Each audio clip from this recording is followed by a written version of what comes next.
चलिए, अपन पढ़ रहे थे असंजनन, और असंजनन में अब आज अपन पढ़ेंगे असंजनन के प्रकार, टाइप्स ऑफ एपोमिक्सिस। तो असंजनन के प्रकार पर अपन पढ़ेंगे सबसे पहले अनावर्तीय असंजनन, नॉन रिकरेंट एपोमिक्सिस, पुनरावर्तीय असंजनन, रिकरेंट एपोमिक्सिस, और अपस्थानिक भ्रूणता, एडवेंटिव एम्ब्रियोनी। ठीक है, अब बात करते हैं सबसे पहले अनावर्ती असंजनन। तो इसको फिर से दो पार्ट में विभाजित किया है, अगुणित अनिषेक जनन और अगुणित अपयुग्मन। ठीक है, पुनरावर्ती को भी दो पार्ट में डिवाइड किया है, जनन अभिजाणुता या आभासी युग्मन और कायिक अभिजाणुता। ठीक है, तो एक बार ये अच्छे से देख लो। असंजनन तीन टाइप के हैं, टाइप्स ऑफ एपोमिक्सिस, तीन प्रकार के एपोमिक्सिस अपन पढ़ेंगे। अनावर्तीय संजनन, नॉन रिकरेंट एपोमिक्सिस, पुनरावर्तीय संजनन, रिकरेंट एपोमिक्सिस, और अपस्थानिक भ्रूणता, एडवेंटिव एम्ब्रियोनी। ठीक है, अनावर्तीय संजनन में अगुणित अनिषेक जनन और अगुणित अपयुग्मन अपन पढ़ेंगे। साथ ही पुनरावर्तीय संजनन में पढ़ेंगे जनन अभिजाणुता या आभासी युग्मन, या फिर दूसरा है कायिक अभिजाणुता। इन सब का डिस्कशन आप अपन यहाँ करेंगे। ठीक है, तो सबसे पहले अपन देखते हैं अनावर्तीय संजनन या non recurrent apomixis. Non recurrent apomixis मैं यहाँ शॉर्ट में लिख देता हूँ। ओके, तो नॉन रिकरेंट एपोमिक्सिस या अनावर्तीय संजनन क्या होगा? देखो, इस प्रकार के संजनन में ये बीजांड है, आपको पता है ये ओवरी के अंदर ही है। ओके, और ये बीजांड काय है और ये बीजांड काय की कोशिकाएं हैं। ठीक है, क्लियर? हाँ, देखो, अब इस बीजांड काय की कोशिकाओं से एक कोशिका कौन सी बनती है? Megaspore mother cell. किससे बनेगी? प्रेपसु कोशिका होगी। कौन सी होगी? प्रेपसु, आर्किस्पोरियल सेल। इसमें डिवीजन होंगे, मैंने पहले बताया था, एक वित्तीय कोशिका बनेगी और एक बनेगी गुरु बीजाणु मात्र कोशिका, मेगास्पोर मदर सेल। ठीक है, अभी तक ये 2n है। कैसी है? 2n है, समसूत्री विभाजन हुआ है। ठीक है, अब इसमें क्या होगा भाई? जो मेगास्पोर मदर सेल होती है, गुरु बीजाणु मात्र कोशिका होती है, उसमें क्या होता है? अर्धसूत्री विभाजन, और अर्धसूत्री विभाजन से बनेगा गुरु बीजाणु। तो मैं इस वाली सेल को बाहर निकाल लेता हूँ। अब तक आप समझ गए होंगे, ये है 2n मेगास्पोर मदर सेल। इसमें अर्धसूत्री विभाजन से 4 कोशिकाएं बनेगी। ठीक है, 4 में से 3 डीजनरेट हो जाएंगी या 3 नष्ट हो जाएंगी, और एक क्या बना लेगी? एन हो गई ना, अर्धसूत्री विभाजन हुआ है, मियोसिस हुआ है, मियोसिस हुआ है। ठीक है, अर्धसूत्री विभाजन हुआ है, तो एक क्या हो गया? ये गुरु बीजाणु वृद्धि करेगा, बाकी 3 क्या हो जाएंगे? नष्ट हो जाएंगे। 4 गुरु बीजाणु बने थे। अब ये गुरु बीजाणु फिर से क्या करेगा? समसूत्री विभाजन, और 2-3 समसूत्री विभाजन करने के बाद ये क्या बना लेगा? एम्ब्रियोसैक। ये सामान्य प्रक्रिया चल रही है अभी तक, सामान्य प्रक्रिया है। ठीक है, एम्ब्रियोसैक या फिर भ्रूण कोष या मादा युग्मकोद्भिद का निर्माण कर लेगा सामान्य प्रक्रिया से। अब देखो, बीजांड था और इसमें एम्ब्रियोसैक का निर्माण हो गया। मैं रफली ही डायग्राम बना रहा हूँ, आजकल आप समझ जाओगे। इसमें एक एग सेल कैसी है? एन है। ये देखो, क्यों? यहाँ पर अर्धसूत्री विभाजन हुआ है। कैसा विभाजन हुआ है? अर्धसूत्री विभाजन हुआ है, लेकिन निषेचन नहीं होगा। अगर निषेचन हो गया तो लैंगिक जनन हो जाएगा। अगर संयुग्मन हो गया, दो युग्मकों का, नर युग्मक और मादा युग्मक का संयुग्मन हो गया, तो भी क्या हो जाएगा? निषेचन हो जाएगा, तो वो लैंगिक जनन हो जाएगा। यहां पर अब देखो, ये जो अंड कोशिका है, ये कैसी है? एन है। ठीक है, एन है, यानी कि हैप्लॉइड है या अगुणित है। अब इसमें अर्धसूत्री विभाजन संभव नहीं है। ओके, अब क्या होगा? ये जो अंड कोशिका है, इसमें बार बार समसूत्री विभाजन होकर, और ये क्या बना लेती है? एम्ब्रियो। क्या बना लेती है? एम्ब्रियो, भ्रूण। ठीक है, भ्रूण का निर्माण कर लिया। इस प्रकार जो भ्रूण बनता है, और ये बीजांड क्या बना लेगा? बीज। वो अगुणित भ्रूण बनता है, हैप्लॉइड एम्ब्रियो बनता है, अगुणित भ्रूण बनता है। क्लियर है? ठीक है, तो इस प्रकार के संजनन को या एपोमिक्सिस को क्या कहेंगे? अनावर्ती असंजनन।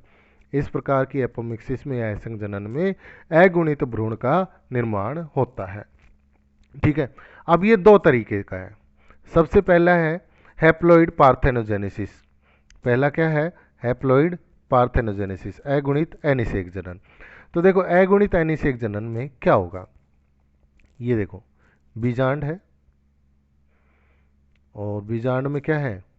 बीजांड काय सॉरी, बीजांड काय है। और बीजांड काय में क्या होगा? आपके मेगा स्पोर मदर सेल गुरु बीजाणु मात्र कोशिका प्रपशु कोशिका से किसका निर्माण होगा? गुरु बीजाणु मात्र कोशिका का। और उस वो क्या बना लेगा? Embryo sac. ओके, ये देखो क्या बना लिया? Embryo sac.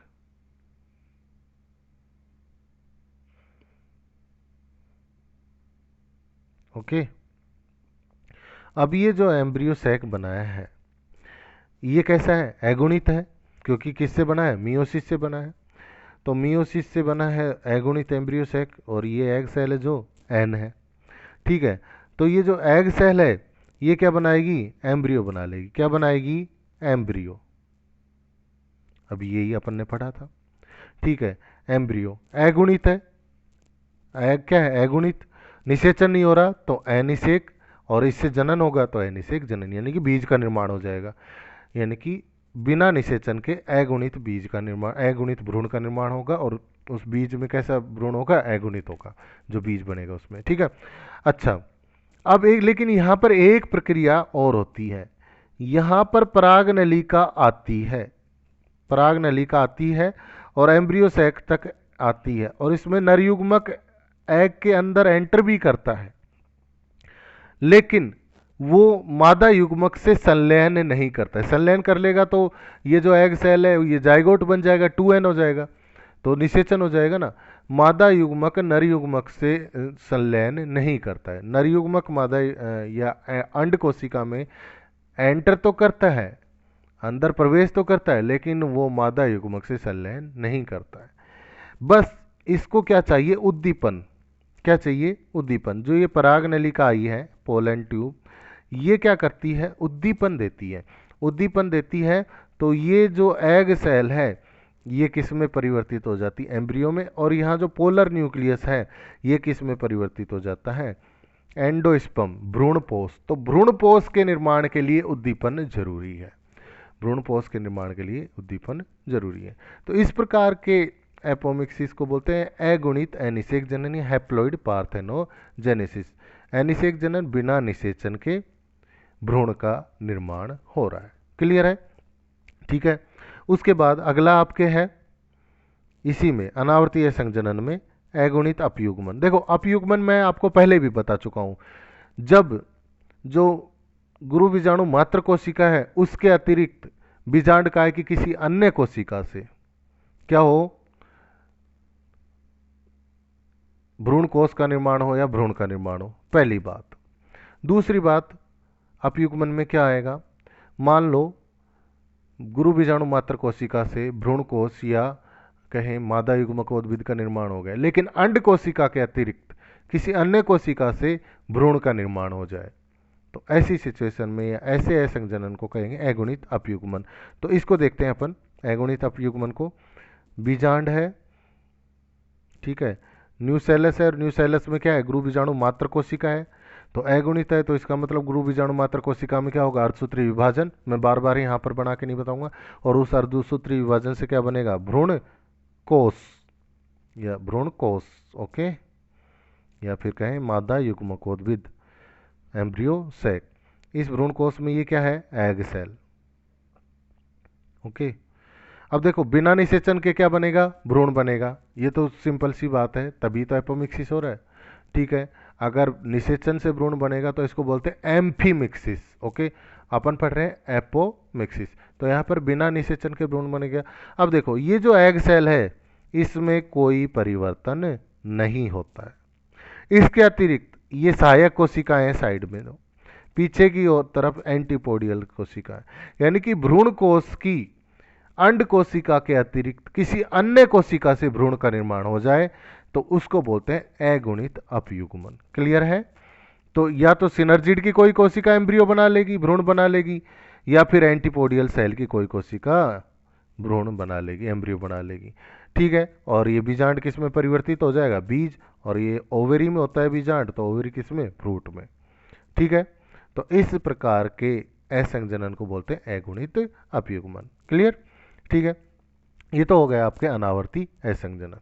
दूसरा है पुनरावर्ती असंजनन। देखो पुनरावर्ती असंजनन क्या होता है, तो पुनरावर्ती असंजनन में देखो बीजांड है, ओके, बीजांड में न्यूसेलस या बीजांड काय है, बीजांड कायम की कोशिकाएं हैं। तो बीजांड कायम मैंने बताया एक कोशिका प्रपशु कोशिका की तरह काम करती है। फिर इसमें समसूत्री विभाजन से दो कोशिका बनती, भित्तीय कोशिका और आपके गुरु बीजाणु मात्र कोशिका। ये क्या है, प्रपशु कोशिका। अभी इसमें समसूत्री विभाजन नहीं हुआ। क्लियर है।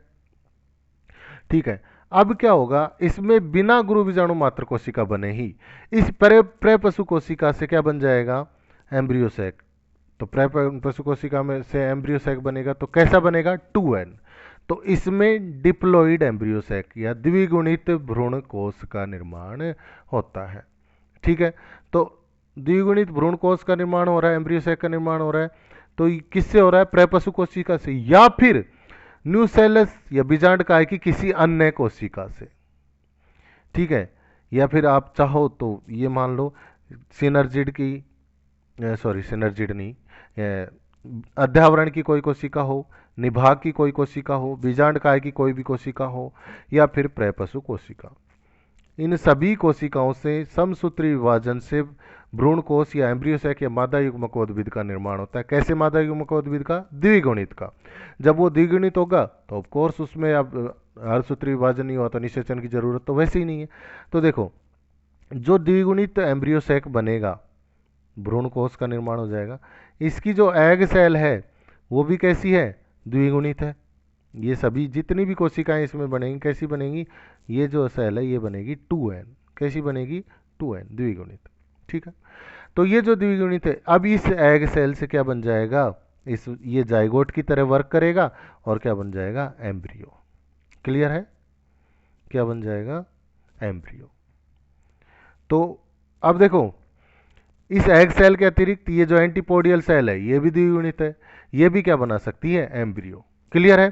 ठीक है, तो पुनरावर्तीय संजनन में द्विगुणित भ्रूण कोश का निर्माण होता है, जिसके द्विगुणित कोशिकाएं जैसे एग सेल, सहायक कोशिकाएं या फिर आपके प्रतिध्रुवीय एंटीपोडियल कोशिकाएं, उनमें से कोई एक कोशिका द्विगुणित भ्रूण का निर्माण कर लेती है।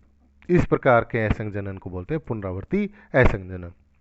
पुनरावर्ती असंजनन को फिर से दो पार्ट में डिवाइड किया, जनन अभिजाणुता या आभासी युग्मन।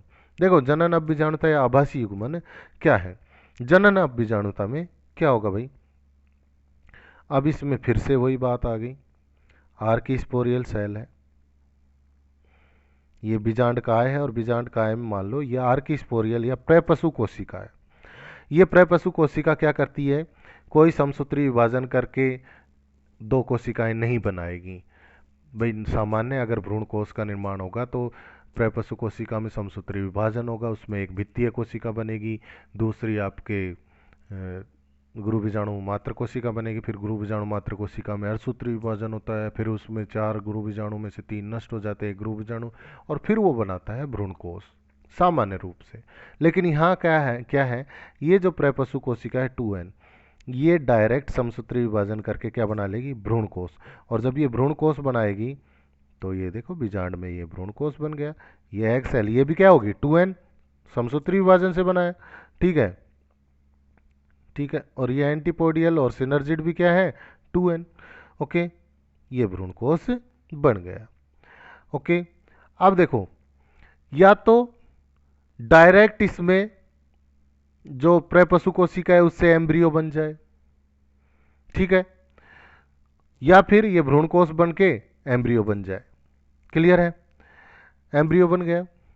ठीक है, अब क्या होगा, इसमें पोलिनेशन जरूरी है। पोलिनेशन मतलब परागण, परागकणों का वर्तिकाग्र पर आना जरूरी है।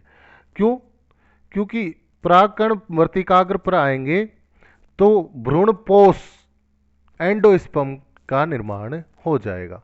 इसलिए इसको बोलते हैं आभासी युग्मन, मतलब युग्मक का संलयन नहीं होता, लेकिन ऐसा लगता है परागकण के वर्तिकाग्र पर आने पर क्या हो गया, ये उद्दीपक मिल गया इनको, तो ये क्या हो गया, आभासी युग्मक।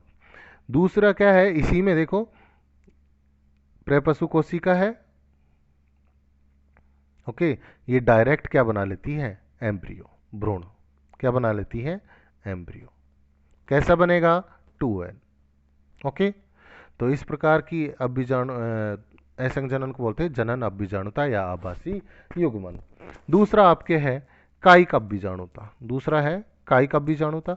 तो कायिक अभिजाणुता देखें, या सोमेटिक एपोस्पोरी।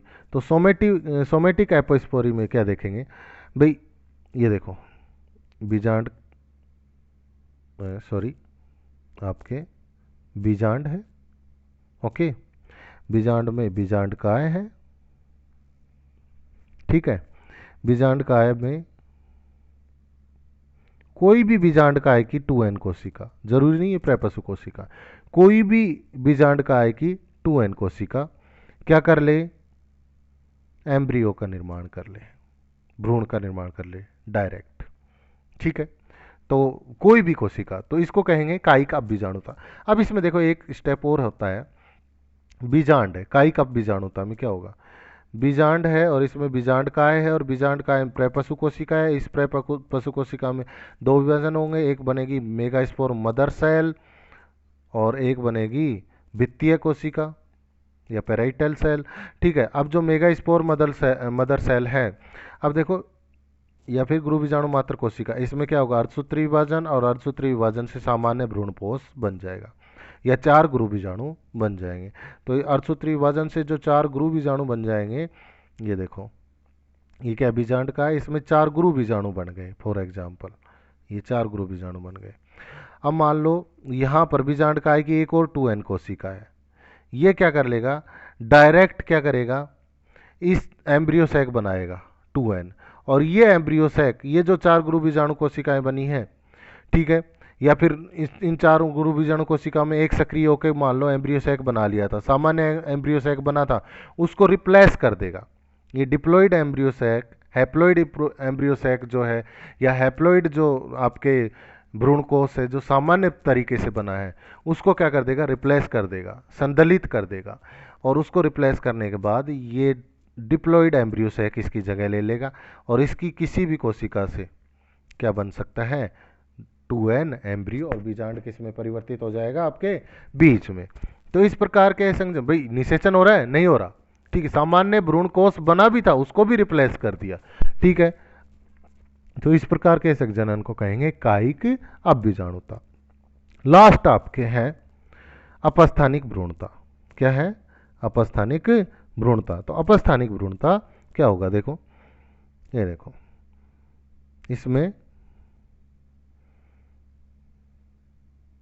ये बीजांड है,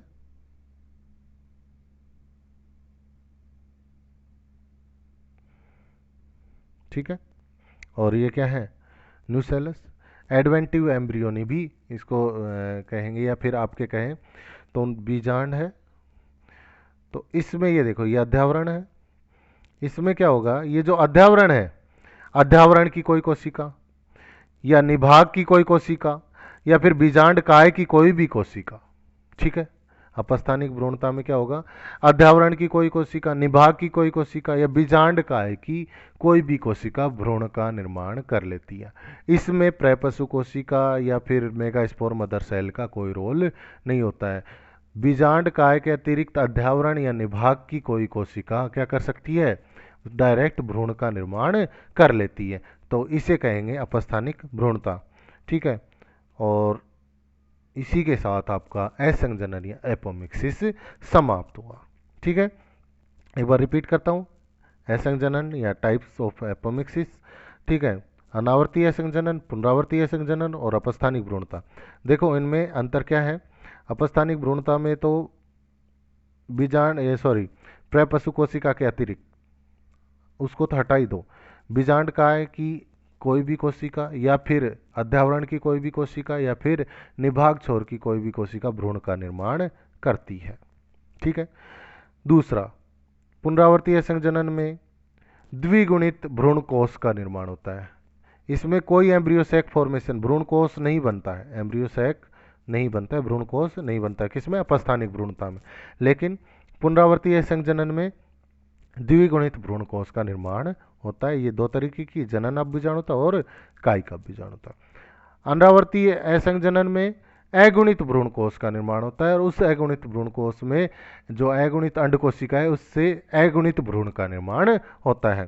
तो ये दो तरीके की है, अगुणित अनिषेक जनन जो अंड कोशिका से होगा, अगुणित अपयुग्मन जो सहायक कोशिका या एंटीपोडियल या फिर आपके कहें प्रतिध्रुवी कोशिका से भ्रूण का निर्माण होता है। ठीक है, ये सब एक बार आप पढ़ लेना, मैंने आपको पीडीएफ भेज दी है, डिटेल से कॉपी कर लेना, और नहीं समझ में आएगा तो जब भी अपन मिलेंगे डिस्कस करेंगे।